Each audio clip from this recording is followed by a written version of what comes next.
రామ్ చరణ్ అమ్మలకు ఒక పెద్ద అప్డేట్ ఇచ్చారు బుచ్చిబాబు సానా. ట్విట్టర్ వేదిక అయితే ఈయన షేర్ చేసుకున్నారు ఒక ఫోటో అయితే. ఈ ఫోటోలో ఏఆర్ రెహమాన్, సింగర్ మోహిత్ చౌహాన్ మరియు బుచ్చిబాబు వీళ్ళ ముగ్గురు ఉన్న ఫోటో అయితే ఒకటి పోస్ట్ చేశారు. ఇది పోస్ట్ చేసిన తర్వాత రామ్ చరణ్ అయితే ఏం కుక్ చేస్తున్నారా బాబు మీరు అన్నట్టు ఒక ఎక్స్ప్రెషన్ అయితే ఇచ్చి ఒక ట్వీట్ అయితే చేశారు ఇంట్రెస్టింగ్గా. ఆ తర్వాత ఏఆర్ రెహమాన్ అయితే చిక్రీ చిక్రీ అని, తర్వాత ఈయన కూడా సార్ చిక్రీ సార్ అని చెప్పేసి దానికి ఒక ట్వీట్ అయితే రిప్లై ఇవ్వడం జరిగింది. సో ఇప్పుడు దీన్ని బట్టి అర్థమవుతుంది ఏంటంటే అభిమానులు అయితే ఒక అంచనాకు వచ్చేసారు.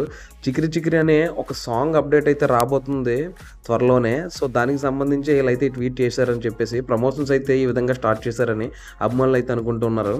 ఇది ఇలా ఉండగా పెద్ద సినిమా నుంచి ఇప్పటి వరకు వచ్చిన ప్రతి అప్డేట్ అయితే ఓ రేంజ్లో హైప్ అయితే పెంచుకుంటూనే బాగుంది. ఫస్ట్ గ్లిమ్స్ కాడి నుంచి ఆ తర్వాత చిన్న ఏదైతే సాంగ్తో మనోడు ఒక ఇది రిలీజ్ చేశాడో అది కూడా నెక్స్ట్ లెవెల్లో ఉంది. ఆ పెద్ద బిట్ ఏదైతే ఉందో అభిమానులకైతే విపరీతంగా ఎక్కేసింది. ఈ పెద్ద సినిమా మీద చాలా ఎక్స్పెక్టేషన్స్ ఉన్నాయి. ఎందుకంటే బుచ్చిబాబు సానా ఏదో సంథింగ్ డిఫరెంట్గా అయితే కుక్ చేస్తున్నాడు. ఈ సినిమా అయితే రస్టిక్గా ఉంటుంది, నెక్స్ట్ లెవెల్లో ఉంటుంది, మీరు ఎన్ని ఊహించుకున్నా దానికి మించే ఉంటుందని చెప్పేసి ఎప్పటి నుంచో చెప్తున్నాడు. సో అభిమానులు కూడా చాలా బలంగా నమ్ముతున్నారు ఈ సినిమా అయితే చాలా గట్టిగా కొడుతుంది, రంగస్థలం రోజులు గుర్తొస్తాయి, మళ్ళీ దాన్ని మించి ఉంటుంది సినిమా అని చెప్పైతే ఎక్స్పెక్ట్ చేస్తున్నారు రామ్ చరణ్ అమ్మాయిలు.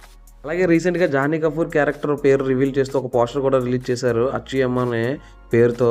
సో ఏది మనం ఎక్స్పెక్ట్ చేసిన దానికన్నా భిన్నంగానే వీళ్ళైతే ఈ సినిమాలో అన్నీ చేస్తూ ఉన్నారు. చూద్దాం మరి ఈ సాంగ్ అయితే ఏ మేరకు మెప్పిస్తుందో. ఆల్రెడీ బుచ్చిబాబు సానా దేవిశ్రీ ప్రసాద్తో ఉప్పెన సినిమాలో ఫస్ట్ సాంగ్ ఏదైతే రిలీజ్ చేస్తున్నాడో దానికి సంబంధించి ఒక ఏదైతే ప్రమోషనల్ వీడియో చేశారో అదైతే ఆ రోజుల్లో బాగా వైరల్ అయ్యి ఆ సాంగ్ కూడా అంత పెద్ద హిట్ అయింది. సో ఇప్పుడు దానికి మించి ఉండే విధంగా ప్లాన్ చేసుకున్నారట ఏఆర్ రెహమాన్తో పాటు. అలాగే ఫస్ట్ చిక్రీ చిక్రీ సాంగ్ ఏదైతే ఉందో రెహమాన్ గారి కాన్సెప్ట్ త్వరలోనే హైదరాబాద్లో జరగబోతుంది. దాంట్లో దీని అయితే ప్లే చేస్తారని తెలిసింది. అలాగే ఆ ఈవెంట్కి పెద్ద టీం మొత్తం హాజరవుతుందట.